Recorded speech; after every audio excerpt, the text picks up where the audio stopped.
What's up, guys? Welcome back to the channel. Today we are taking a look at the Streamlight TLR-1 HLs, and more specifically we're comparing the real TLR-1 HLs versus the knockoffs that you find on all of the Chinese shopping websites like Wish, AliExpress, I don't know, all the rest of them. Alright guys, so recently I was on AliExpress and I just happened to be looking through and I noticed these TLR-1 HL copies for like 23 bucks. Now, I personally find myself in a bit of a situation where my range holster, the one I typically use outside waistband, is a modified omnivore holster by Blackhawk. So that holster basically accepts any, for the most part, any size handgun, so long as it has a TLR-1 HL equipped. So what I was doing for a while was just swapping my TLR-1s to whatever gun I was using, but I figured, hell, for $23, even if it doesn't work, it would work to just, make any gun fit the holster. So I picked up a couple of them. Now here, I do have 4 TLR-1 HLs. 2 of them are real, 2 of them are fake.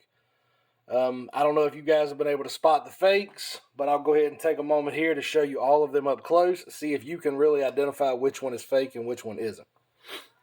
So here's the first one. This is an FDE TLR-1 on my Elite Combat.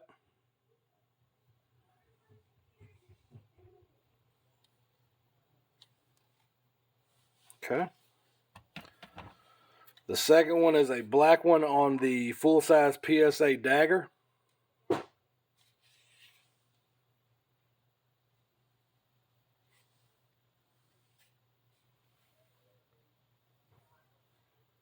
Try to fix the focus there.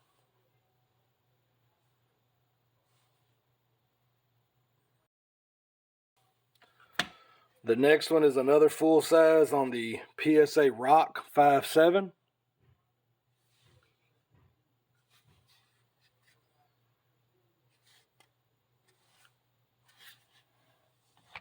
And the last one is another black model on the Mete SFX Canic.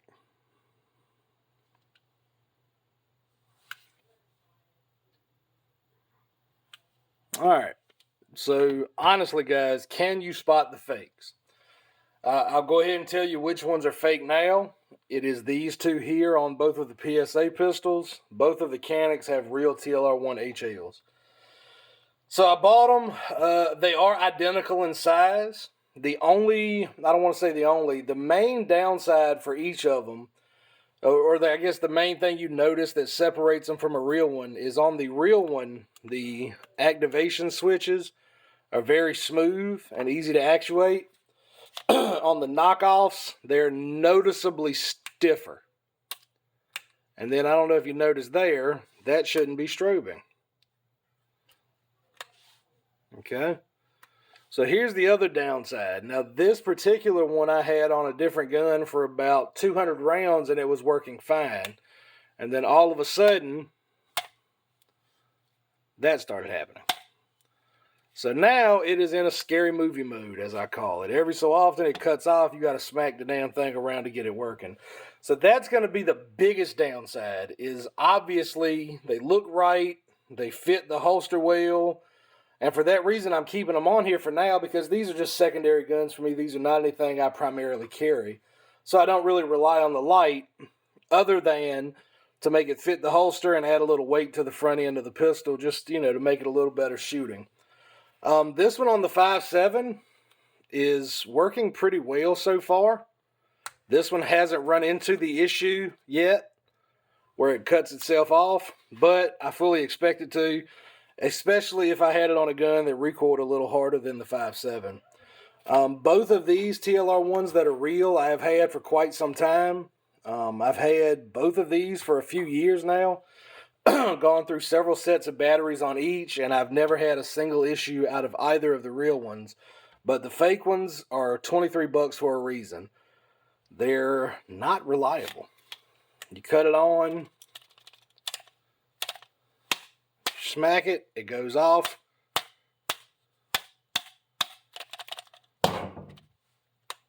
And now it's back on. Okay? So we're going to cut it on. It's just not reliable. Sometimes they work, sometimes they don't. So if you're looking at them just for taking photos, or if you wanted to make it fit a holster on a secondary gun, or even if for like an airsoft gun, I'd say, yeah, go for it. They're not bad. They are similarly bright. I may do a little bit of segment here where I kind of show you the differences in brightnesses between the real ones and fake ones. All right, guys, so hopefully you can hear me over all the crickets and shit. You may see a car going down the road. All right, there we go. So I'm going to go ahead and show you a demonstration of the different brightnesses between the real and fake one. So this is the real Streamlight TLR-1. As you can see, it illuminates a very good long way. Like down there, that's a good 80 yards. Here's the fake one. As you can see, it's about the same. Here are the two side by side. Here's the real one. Here's the fake one. Showing them both together. The fake one seems to be a little bit whiter, but pretty much the same thing. So as far as performance goes, guys, they're about the same, but keep in mind, only one of them is actually reliable.